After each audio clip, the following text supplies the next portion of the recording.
Apakah orang yang tidak ikut torekoh berarti tidak sampai kepada Allah? Nah, ini pertanyaan yang sering juga ditanyakan oleh banyak orang. Apakah orang Islam harus bertorekoh? Apakah orang Islam harus bertorekoh?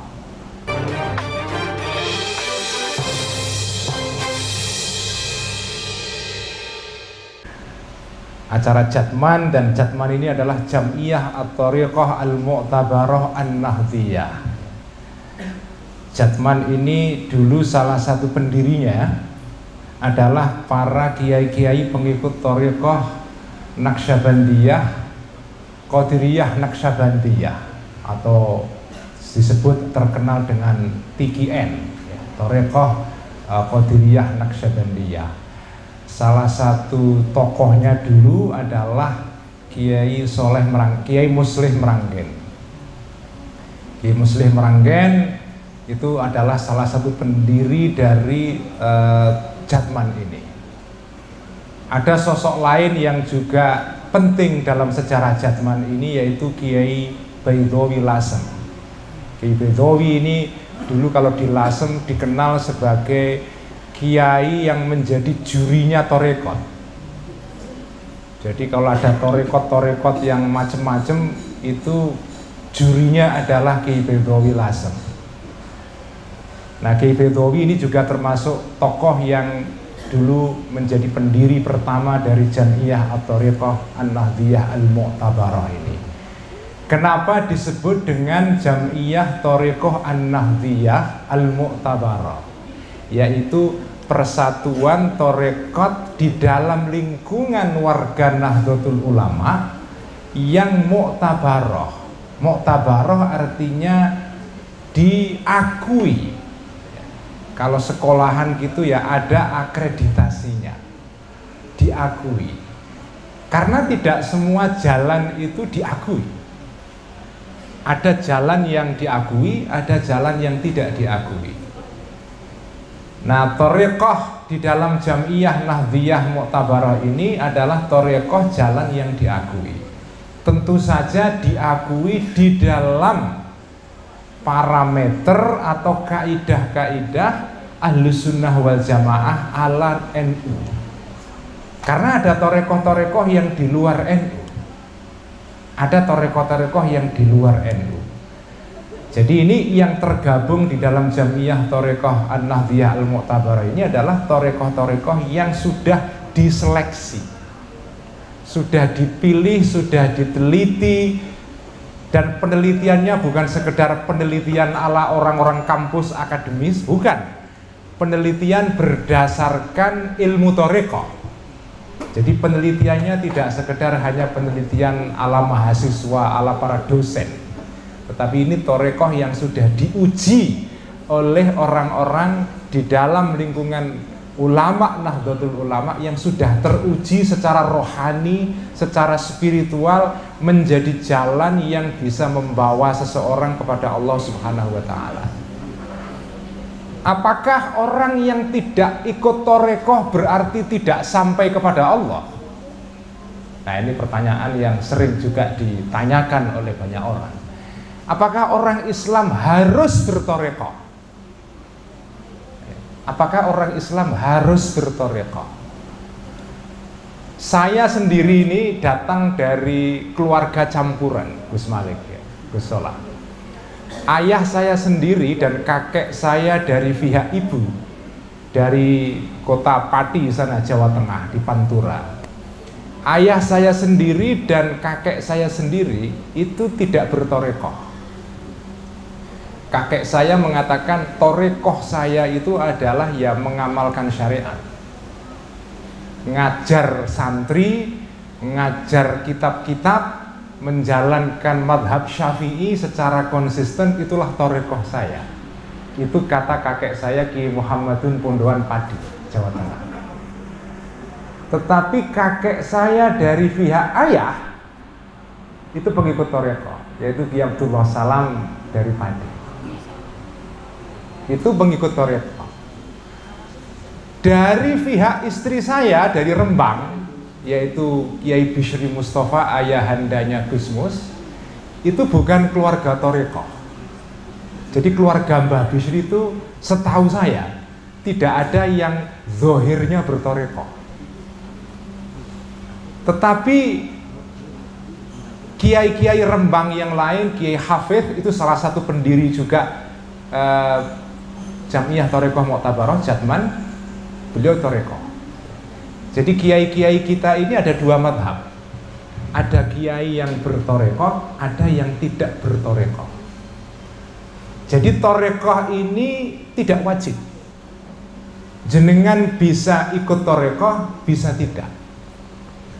Kalau Anda semua ini tidak bisa sampai kepada Allah kalau tidak ada teman-teman seperjalanan. Karena ibadah itu kalau nggak ada temannya itu malas pasti. Sebagaimana orang belajar itu kalau sendirian ngantuk. Betul nggak? Jenengan sendirian belajar nonton YouTube, karena YouTube kan ada konten-konten yang isinya pendidikan. Itu kalau ditonton sendirian, apa yang terjadi? Tidur. Makanya sekolah kemarin waktu belajar daring itu murid-murid itu belajarnya lewat internet, tidur semua di rumah. Karena apa? Karena tidak ada teman. Karena itu menurut Imam Ghazali dalam kitab Ihya, teman seperjalanan dalam ibadah itu penting sekali. Di dalam torekoh ada istilah namanya suhbah. Suhbah itu penting sekali. Karena jenengan itu jalan kalau sendirian, pertama bosen. Kedua kalau keliru nggak ada yang mengingatkan. Kalau ada teman, itu minimal kalau kita jalannya belok keliru, belokannya ada yang ngasih tahu. Tetapi kalau tidak ada teman, kita keliru ya sudah, sampai ujung keliru terus. Begitu ada teman, itu kita pertama kalau ada kesalahan ada yang mengingatkan. Kedua, kalau lagi bosen ada teman untuk ngobrol. Karena itu suhbah penting sekali. Di dalam toreko itu ada dua. Pertama mursyid, kedua adalah suhbah, pertemanan. Karena jenengan berjalan suluk menuju kepada Allah itu sendirian itu kadang-kadang malas. Karena itu dibutuhkan teman-teman seperjalanan. Nah kalau jenengan merasa ngibadah itu tidak semangat, tidak giat, kalau tidak ada teman-temannya yang lain, masuk toreko. Tapi kalau jenengan merasa jalan sendiri mampu, karena memang punya kepribadian yang kuat, nggih monggo. Ada orang yang nyetir sendirian nggak ngantuk, nggak ada temennya itu ada. Tapi kalau jenengan merasa nyetir sendirian ngantuk, nggak ada yang nemani, nggak ada teman ngobrol, lebih baik ikut toreko. Lebih baik ikut toreko. Jadi toreko ini tidak wajib, beda dengan madhab. Karena salah satu ciri khas masyarakat Nahdliyin itu juga bermadhab. Nah bermadhab ini tentu saja ada pandangan ulama yang berbeda-beda. Apakah wajib bermadhab atau tidak? Saya mengikuti pendapat para ulama yang mengatakan bermadhab ini wajib. Harus. Bermadhab ini harus. Tetapi bertorekot tidak harus. Bertorekot tidak harus. Tadi itu pertimbangannya. Kalau jenengan merasa tidak kuat berjalan sendiri tanpa teman, cari teman dalam toreko. Tetapi madhab itu wajib diikuti. Kenapa wajib? Karena kita semua ini tidak tahu, tidak pernah berhubungan, tidak pernah melihat, bertemu langsung dengan Kanjeng Nabi. Kanjeng Nabi dalam hadisnya yang terkenal bersabda, "Shollu kama ra'aitumuni usolli." Sholatlah kalian sebagaimana saya sholat. Saya Kanjeng Nabi maksudnya. Sholatlah sebagaimana kalian melihat saya Kanjeng Nabi sholat. Jenengan pernah melihat enggak? Apakah di sini sudah ada yang melihat Kanjeng Nabi? Ada? Enggak ada. Bertemu? Enggak ada. Yang pernah ketemu dan melihat Kanjeng Nabi siapa? Sahabat. Yang pernah bertemu sahabat siapa? Tabi'in. Yang pernah bertemu tabi'in, tabi'ut tabi'in, dan seterusnya. Jadi hadis sallu kama ra'aitumuni usalli ini tidak berlaku buat kalian-kalian ini. Karena jenengan nggak pernah lihat Kanjeng Nabi.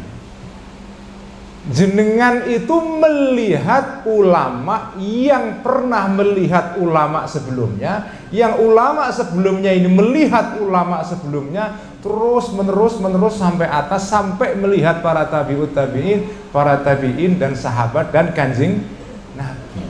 Jadi jenengan nggak pernah melihat langsung. Karena itu kalau jenengan beribadah tanpa madhab, terutama sholat, itu tidak bisa.